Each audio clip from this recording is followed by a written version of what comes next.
Hi guys, আমি ফায়েক। বাসায় আমাকে আদর করে সবাই মুফরাদ নামে ডাকে। প্রায় 3 বছর আগে আমি বাংলাদেশ ছেড়ে অস্ট্রেলিয়া আসি, সিডনিতে আমার হায়ার এডুকেশন পার্সু করার জন্য। আর আমি আজকে বেসিক্যালি আমার আম্মু আর আমার ছোট একটা এক্সপিরিয়েন্স বা স্টোরি বলতে চাই।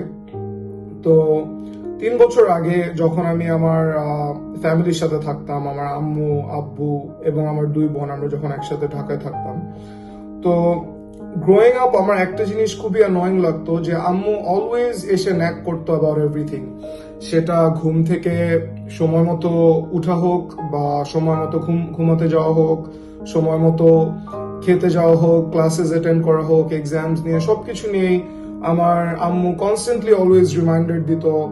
কিন্তু গত 3 বছর আমার ফ্যামিলির থেকে দূরে থাকার পর আই রিয়েলাইজ যে এটা আমার লাইফে কত বড় একটা ব্লেসিং ছিল যে আমার আম্মু আমাকে সবসময় ন্যাক করে মনে করাতো যে কি ঠিক সময় করতে হবে, কখন করতে হবে, যেটা আমি এখন অনেক মিস করি।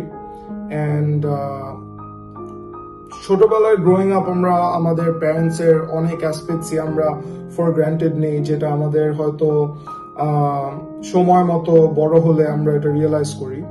সো এটাই বেসিকলি আমার আম্মুর ছোট একটা স্টোরি ছিল। Thank you.